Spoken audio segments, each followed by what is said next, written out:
After reviewing the film and everything, what did you see that maybe you didn't see on game day?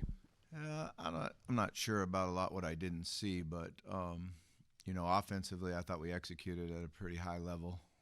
The offensive line did a really nice job, particularly run blocking, picking up the different things that they do defensively. Our receivers blocked really well downfield. That's why we got some huge explosive runs, as they did a good job. And Mike and Braylon both ran extremely well. Obviously, Talon made plays with his legs. Passing game wise, we were pretty efficient as far as where we were supposed to be on our routes and the timing of the ball coming out of our hand. They got us a little bit late in the game with some of their pass rush, which hurt us on the drive that we had to punt the ball away. But for the most part, offensively, we played pretty good. Defensively, we played with a lot of effort. Guys were running to the ball.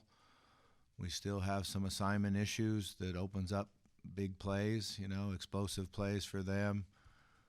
We missed too many tackles. Although we were getting to the football, we missed more tackles than we did the previous week at Tennessee, which was a thing we tried to build on and actually went in the wrong direction. But some of that is the guys we're trying to tackle too. That's a good football team. A&M's a good football team, experienced O-line. Their quarterback played really well for them. And we couldn't get off the field. If we could get one of those fourth down stops, or we hold them to a field goal instead of a touchdown in the red zone, then we got a chance to win the game. But we're right there.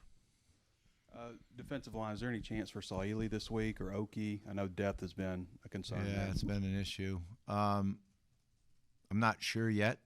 I saw them both out there in stretch last night and looking like they were going to go through the run, and I go out with the young guys in practice. So we're not sure yet, but I think there is some hope. And thoughts against going against Auburn this week, another game at home. And I don't know if you and Freeze ever had any interaction before, coached against each other or anything? Last year. Coached against each other last year, yeah. I mean, it was a heck of a game. It was a good win for us, a battle, actually, and a good win. But I know Coach Freeze pretty well. When he was at Arkansas State, I hired one of his guys away, Kevin Peoples, and he was really good about it, really professional about it, and happy for Kevin. But that's really all the interactions I've really had with him. With the defensive line, we've got to see, Caleb James, Frank Mulipola. I think Otis played a couple snaps. Is that something maybe you're going to continue to tinker with, maybe get some different guys in the game that haven't played, or any of the freshmen maybe coming on, that guys that maybe can start contributing in addition to Otis? Yeah, that's actually a conversation we're going to have later on today. We were able now to have 2 practices on film with the freshmen and the young guys, and it was fun last night. They were out there competing hard and playing hard, and it was good to see that, the way they competed and how they had fun. Our pitch count's pretty high for the defensive line, so obviously we're trying to rotate some guys in, get them fresh. And I thought Frank did a nice job. I think he played 5 plays, had 3 tackles, and but then he had an assignment error that really hurt us. So it's kind of like making sure we're all on the same page when we rotate them in there. With Talon and the sacks, it seems like it's just kind of a give and take with that, because he can run backwards and escape and run for 50 yards, and so, then you have the 25-yard loss on that fourth quarter drive. I mean, what are the conversations with him like? Because they're such a big boom for him for you guys when he escapes the pocket, and it's can really be a damaging. I mean, how do you kind of balance what he can do, and it's kind of the negative plays of those sacks as well? Yeah, it's a fine line. You want to make sure you give him his athletic ability a chance to make plays for us, but we also have to understand situations. And the one play when we were coming out and we had a nice double move and had it open, we unfortunately didn't protect it well. That was one where I would just like to see him get outside the pocket, throw it away, understand that 2nd and 10 is an okay situation. It's not a negative play for us. I think one of one of the issues we always grade the game on is how many negative plays did we have and how many negative plays did we force. And we had way too many negative plays in that game. But then he also makes huge plays running with the ball, so it's a fine line. You don't want to take away his instincts and athletic ability, but he does need to understand the situations of the game, and his maturity now, his experience now is something that he can handle. That I think he can do that. I was going to ask you about the Auburn offense, what you see from Jackson Arnold at quarterback, and maybe is it comparable to last year's schemes? They've been struggling with their offense. There's no question about that, and they ran the ball pretty well last week. Running back looked good, running the football, and they've got a receiver that we really have to understand where he's lined up, and he's a special player, kid I'm very, very familiar with out of high school. We actually had him committed to us at A&M. He's probably as good a receiver as there is in the entire country. So we have to know where he's at every play and how we're going to slow him down and take away his free access and make sure they have to beat us left-handed. So, but I think it's a situation where we've got to do obviously improve this week in practice and make sure we know what they're trying to do scheme-wise, so that we can defend what they like to do. And then when you have the ball, their defense, despite their 0-for in conference, their defense has played pretty well. What do you make of personnel and schemes on defense? Yeah, they're a really good defensive team. They've got good outside edge rushers. They're firm inside. The linebackers play fast. Their secondary is not afraid to play man coverage. Very familiar with their defense. They're very, very well coached.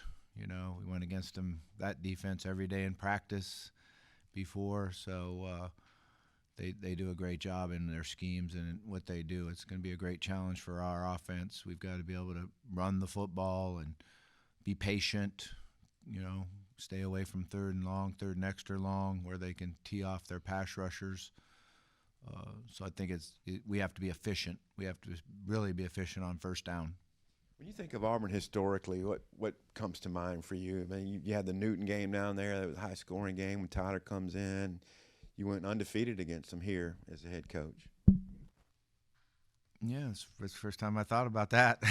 I do remember the game there, though, when Tyler came off the bench and threw for, I don't know, maybe 400 yards or 300 and some yards, and we couldn't tackle Cam. We just couldn't tackle him. He was so big and strong and physical, and it was going back and forth like a tennis match, and was a lot of fun.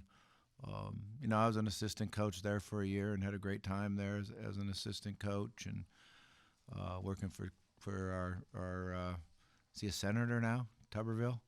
Working for our Senator Tuberville was a lot of fun and enjoyed it. But I think it's going to be a good football game, and we've got to find a way to win.